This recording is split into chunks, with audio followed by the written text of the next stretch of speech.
physical characteristics, that men are more likely to have than women, or that women are more likely to have than men, and so on. I mean, we know that's true, but it's not the case that you can just say, well, you're a woman, therefore you're not suitable for this job. Maybe you could say, well, to do this job, you've got to reach really high shelves, and you've got to be really tall, and more men are that tall than women. Okay, maybe that's an argument. You can't say, to say it's primitively relevant is gender chauvinism. To say outside the skin was primitively relevant would be, internalist chauvinism. So you've got to do better than that. You've got to come up with some better reason for appealing to outside the skin as relevant. Likewise, you could say, well, look, the brain is biological. The notebook is non-biological. Therefore, that can't really be part of the mind. Well, that's just to commit biology chauvinism. But maybe there are some things that biology can do for you that non-biological processes like notebooks and silicon can't do for you. But it's not just because they're biological. You've got to give some better reason than that, some property that's relevant to the mind that you'll get in virtue of the biology and not. So those answers, I think, aren't good enough as they stand. Other things you might point to.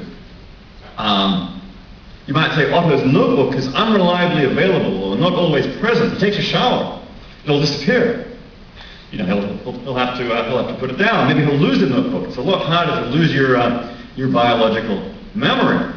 That kind of goes with you everywhere, even in the shower. But this seems like a pretty contingent feature of the cases. You could just adjust the Otto case to make the notebook is chained to his wrist. It's waterproof pages. It's going to follow him around into the shower, so it's always available. Likewise, biological memory is fairly well available, but it doesn't need to be perfectly available. We'll have moments of intoxication or whatever, and sometimes lose access to certain kinds of information. Does that mean it's not part of your mind? It's not part of your belief system in the moments when it is available? That seems like the wrong answer. The notebook, you might say, is only accessible in a certain low bandwidth way by certain low bandwidth connections, whereas the biological memory is accessible in a high bandwidth way. It is a relevant consideration for some purposes. Still, not all biological information is available in such a high bandwidth way. There's certain things that we remember only with great difficulty and so on, by making some effort. Nonetheless, that's part of our memory system and part of our belief system. So, relevant disanalogies, but I think there are some disanalogies here, but not good enough to make the difference between being part of the mind and not.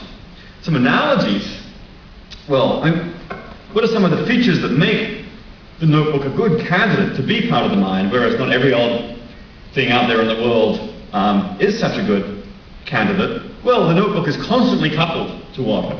It's there whenever he needs it.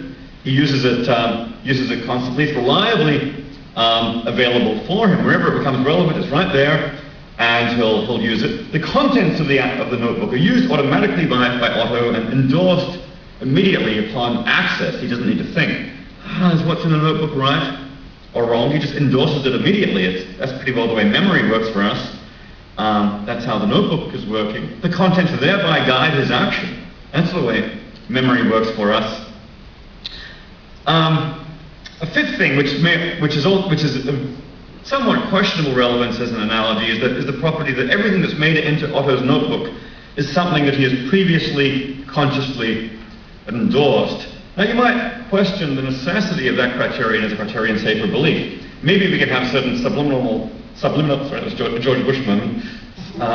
We can have certain subliminal bits of information subliminally implanted in the brain and say, well, we're asleep, and you can implant the belief that, say, Paris is the capital of Spain or something. I wake up saying that, and I got the belief, even though I never consciously endorsed it. Still, maybe that's a borderline case of a belief. Having this fifth criterion, I think, helps a lot with dealing with certain sorts of objections, like, well, is everything in Google part of my memory? Is everything in the phone book part of my memory? If you have a requirement like number 5, then that really cuts down on those cases.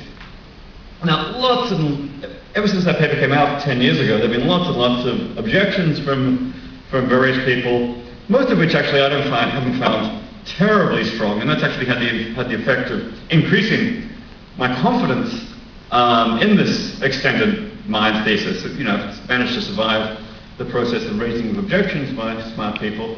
I'll just mention a couple. One is that one objection people make is that the notebook lacks intrinsic content, that, well, the stuff in the notebook only means something because it has to be interpreted by a conscious brain. Let's say, and it's subject to interpretation, whereas the information in the brain carries intrinsic content.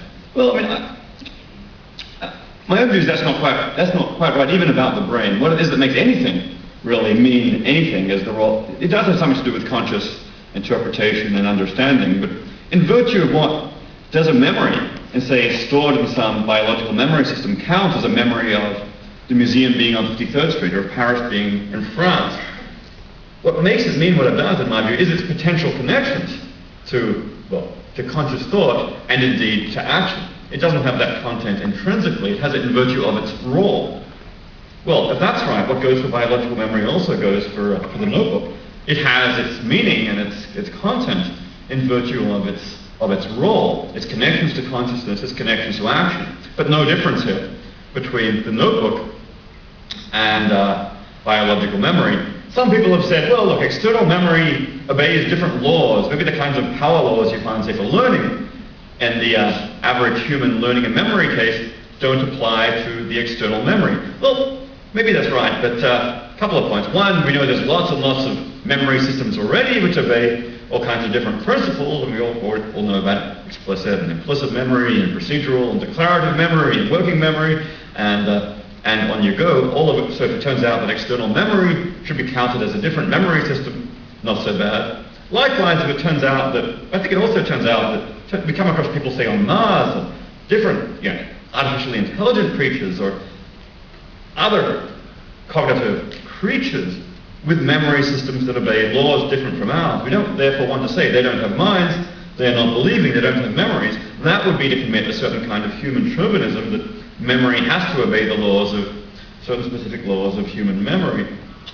A line some people can take is that, some people have taken is that, in effect, to take on board that there's an analogy between the Inga case and the Otto case, say, but it's just crazy that what's in this notebook or in the iPhone could count as part of your mind, as part of a belief. Therefore, we should say the same thing about the Inga case, and even this dispositional belief that she had before the act of recollection, that the museum is on 53rd Street, even that should not strictly be counted as part of her mind, as part of what she believes. And this is to basically to shrink the mind into consciousness alone. Your mind is your consciousness. Now that's a move you can make, but I think it's really a very radical and revisionist move. Normally we think of ourselves in part as repositories of enormous numbers of beliefs and desires, many of which are not conscious at a given time. It's those beliefs, those things we believe, that we desire, and so on, that give us much of what makes us who we are, what gives us certain kinds of